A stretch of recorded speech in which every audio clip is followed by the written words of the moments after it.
देखिए, आज हम बात कर रहे हैं सरकारी नौकरी प्राप्त करने के बारे में। सबसे पहले जानते हैं कि ज्योतिष में नौकरी के योग किन ग्रहों से संबंध रखते हैं। देखिए, वैसे तो नौकरी कोई भी करे दुनिया में, कैसी भी करे दुनिया में, नौकरी का मुख्य कारक होता है शनि। लेकिन नौकरी पाने में अन्य पाप ग्रहों की भी भूमिका होती है। शनि, राहु, केतु, कुछ मात्रा में सूर्य और मंगल, ये नौकरी दिलवाने में ज्यादा महत्वपूर्ण होते हैं। कुंडली का 6वां और 11वां भाव नौकरी से सीधे संबंध रखता है। 6वें और 11वें भाव से नौकरी जुड़ी हुई है। इनके जो स्वामी हैं वो भी नौकरी पाने में बड़ी भूमिका निभाते हैं।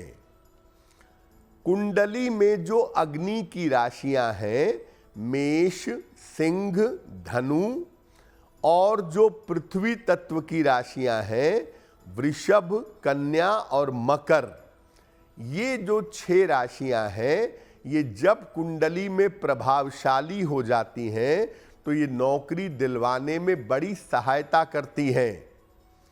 यानी आप नौकरी करेंगे या नहीं करेंगे, इसके लिए शनि को और पाप ग्रहों को देखना होगा। साथ में ये भी देखना होगा कि अग्नि की और पृथ्वी तत्व की राशियां कैसी हैं। अब ये जानते हैं कि कुंडली में कौन से ऐसे ग्रह होते हैं या कौन से ऐसे योग होते हैं जब व्यक्ति को सरकारी नौकरी मिल जाती है। अगर कुंडली में सूर्य या चंद्रमा में से कोई एक मजबूत हो और कुंडली के करियर को प्रभावित कर रहा हो तो आप सरकारी नौकरी पा सकते हैं। अगर कुंडली में पंच महापुरुष योग में से एक या ज्यादा योग हो तो भी उच्च पद प्राप्त करने की या बेहतर सरकारी नौकरी प्राप्त करने की संभावना बनती है। अगर कुंडली में शनि की स्थिति मजबूत है, अच्छी है, और शनि की 7.5 या ढैया चल रही हो तो उस समय में भी सरकारी नौकरी मिल जाती है।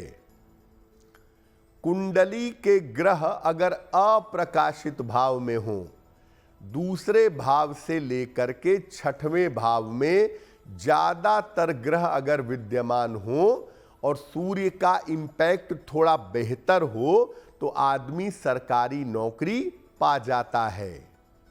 हाथ में अनामिका अंगुली के नीचे, रिंग फिंगर के नीचे अगर सूर्य की दोहरी रेखा हो तो ऐसी स्थिति में भी व्यक्ति सरकारी नौकरी पा जाता है।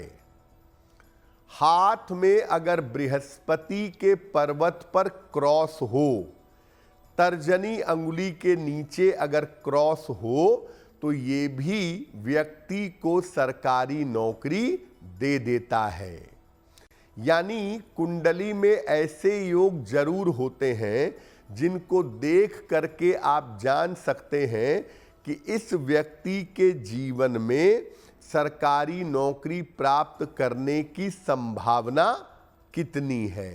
अगर आप मुझसे जुड़ करके अपनी समस्याओं का समाधान चाहते हैं और चाहते हैं कि आपकी समस्याओं को ज्योतिष के माध्यम से सुलझाया जाए तो आप हमसे संपर्क कर सकते हैं, जुड़ सकते हैं एस्ट्रो तक पर।